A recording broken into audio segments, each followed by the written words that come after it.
So let's start off talking about what I consider to be the finest strategist that ever lived. And he was a man who started off as a manager, if you like, a junior manager in a large organization, and he worked his way up, and his name was Alex. Alex's father was the head of the organization, and Alex admired his father, learned a lot from his father, studied hard when he was growing up, but he had great dreams and aspirations of building a big organization far bigger than that of his father. Now, the Alex that I'm talking about was Alexander of Macedon, who became known as Alexander the Great, one of the first and few men in all of human history to be called the Great in his lifetime and throughout the rest of the pages of history. Now, Alexander, when he was 19 years old, his father was killed. His father was killed probably by an enemy. He was killed with a spear through the eye, I believe it was. And Alexander immediately became the head of Macedon. Macedon and the Macedonians were a race or a tribe in northern Greece. They were very tough, very hardy, very militaristic race, and they had conquered and ruled all of Greece. Now, within Alexander's household, within his army and the army of his father, and within the other tribes of Greece, there were an enormous number of enemies, or if you like, market competitors for Alexander's position. So Alexander, as soon as he became the king at the age of 19, found that there were several armies being raised against him and several plots and conspiracies internally being raised to kill him, put him out of the way, and spring free, if you like, the city-states of Greece from Macedonian rule.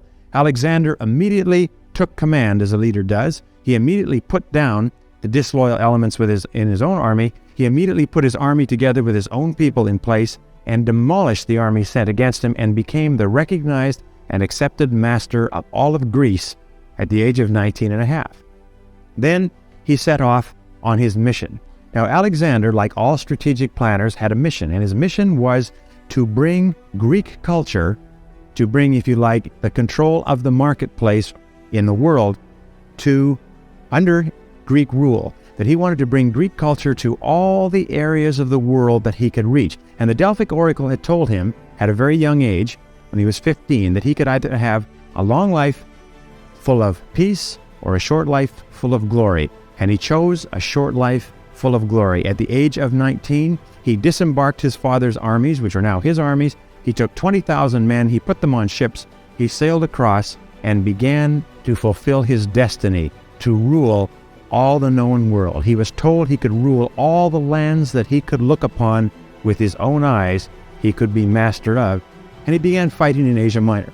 Now, Asia Minor is what is called, was present-day Turkey, and as his armies moved through Asia Minor, they would run into other armies that were sent against them, and they defeated every single one. Alexander was a brilliant planner, and he had brilliant generals under him. His troops were extremely well trained, very well disciplined, and very tough, and he won every single battle. Now, in those days when you fought with spears and swords, one did not fight and run away and live to fight another day. The fighting was rather final, and so therefore the soldiers of the armies in the path of Alexander's advance began to hear about what had happened to the previous armies, and they found that anybody who fought against Alexander lost. And if you lost with a spear through your chest, it would be enough to ruin your whole day.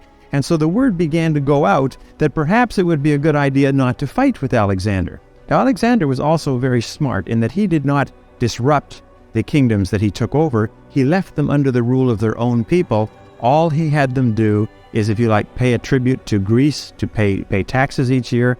And other than that, they could go on pretty much the same way that they were, only now they were under the protection of the Greek Empire, the protection of the Macedonians. Well, as he moved further south, more and more tribes came and joined him, gave up without a fight, decided not to go to battle with him, and joined his armies, and his armies moved south. Now, the big guy on the block, the head of the biggest empire in the world at this time, was a man named Darius of Persia. Darius had his capital in what is present-day Tehran, and Darius ruled the biggest empire the world had ever seen. His empire went from the Indus River in Pakistan all the way to the Mediterranean, all the way through the Persian and Arabian Gulf, and all the way up into what is today Soviet Union. An enormous, enormous empire.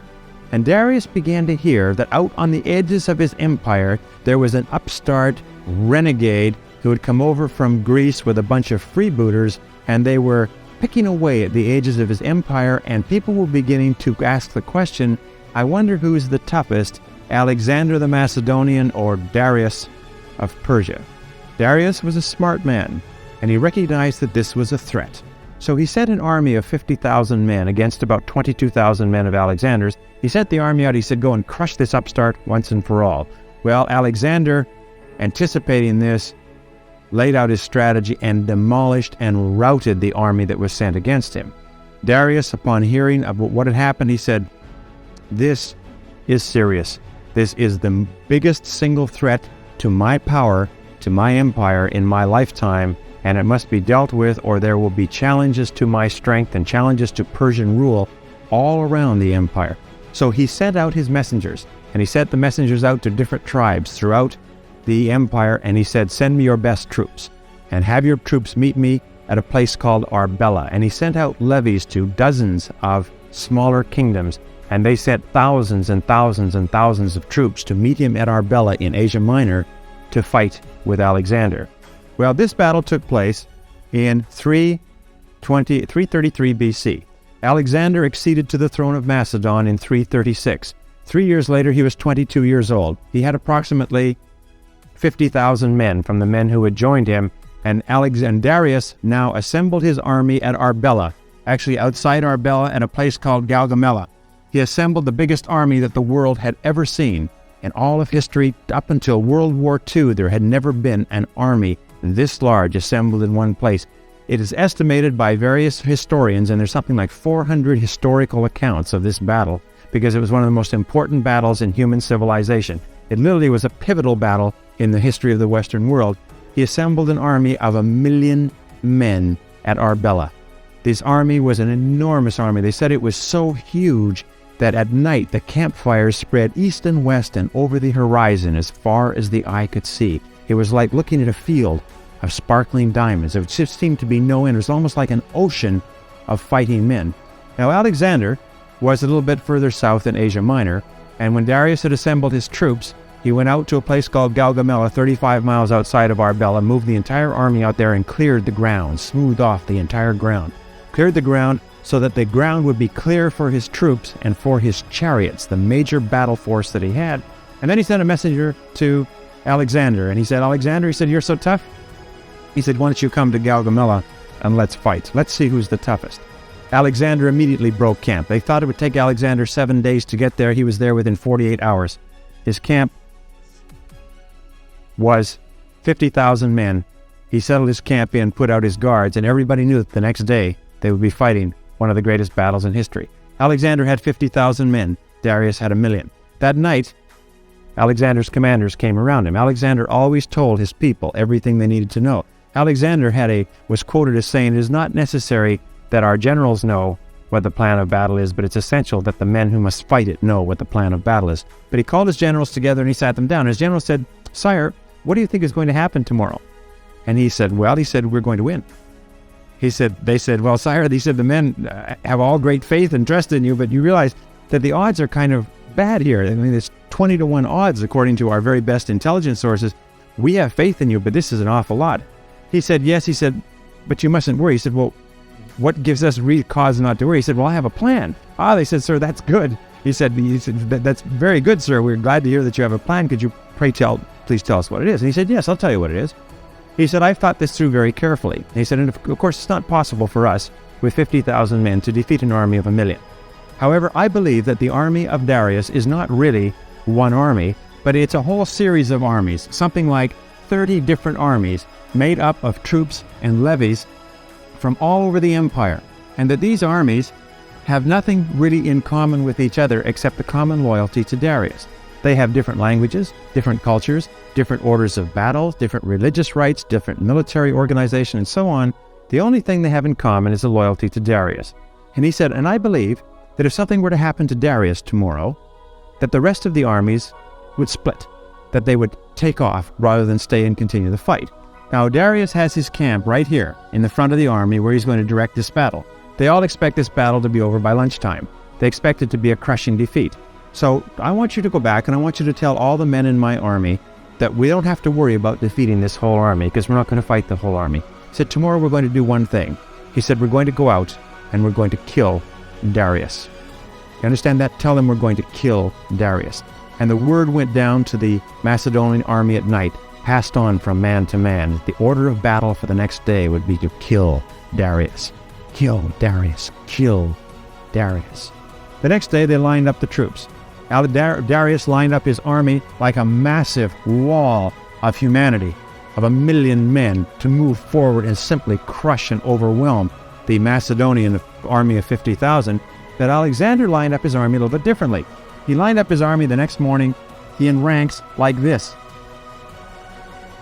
A strategy that, to the best of my knowledge in studying military strategy, has never been used before or since.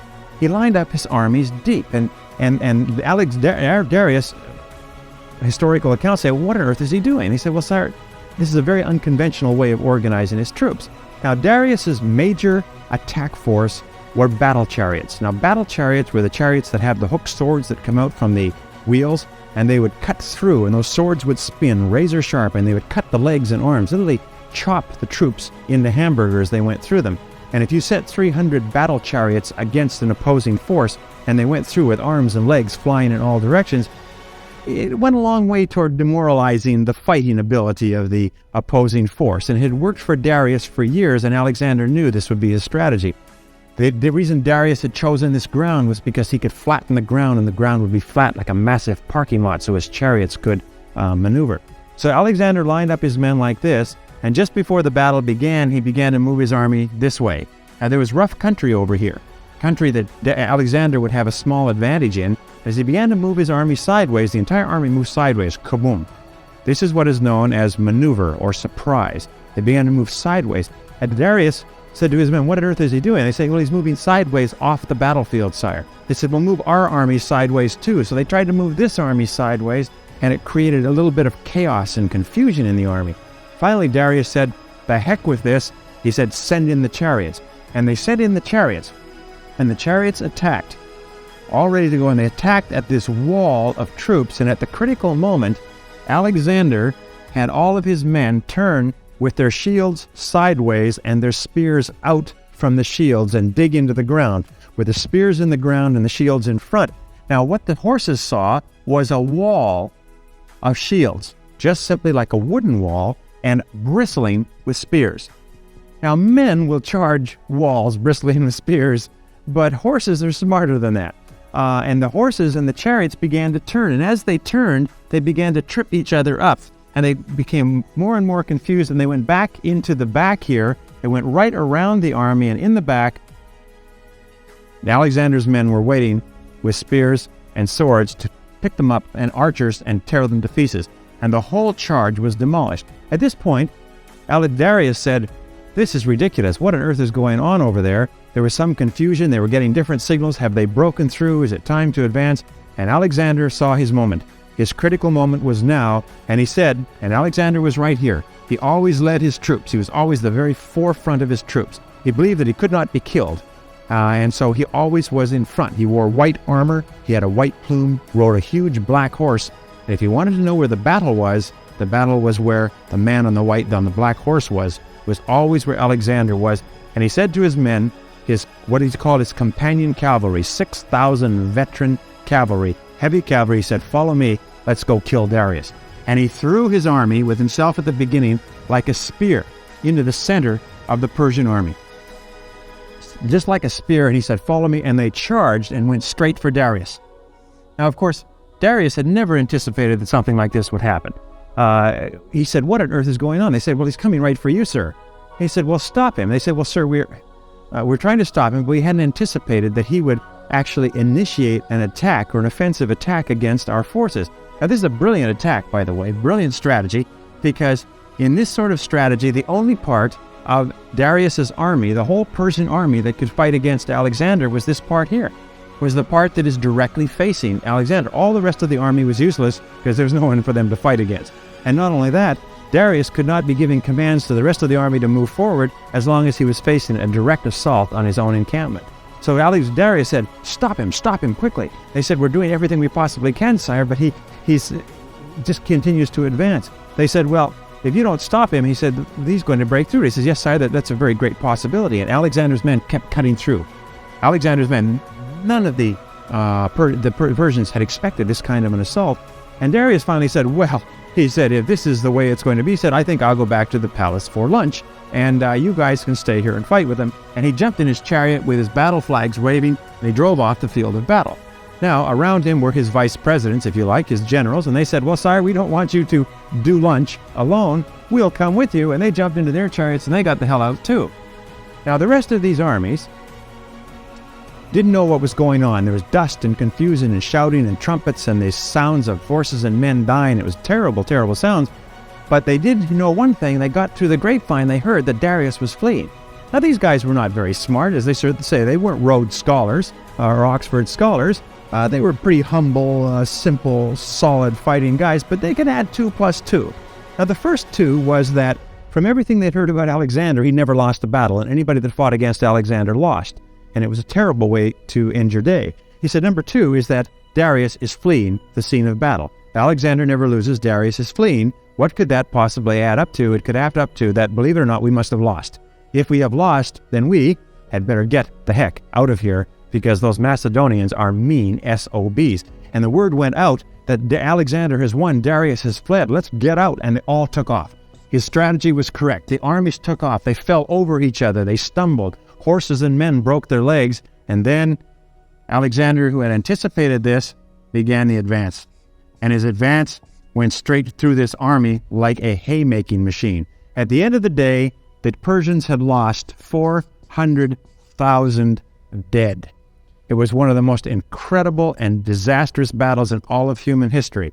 The Macedonians, under Alexander, lost 1,247 men, and Alexander, at the age of 22, was the undisputed master of the entire world. Why do I tell you this story? Well, this is one of the greatest examples of good strategy that you'll ever see in your entire life, and I'm going to link in some of these principles as we talk quickly in the next few minutes about the key strategic variables that were in place here and some of the things that you can do in your own organization to learn from this.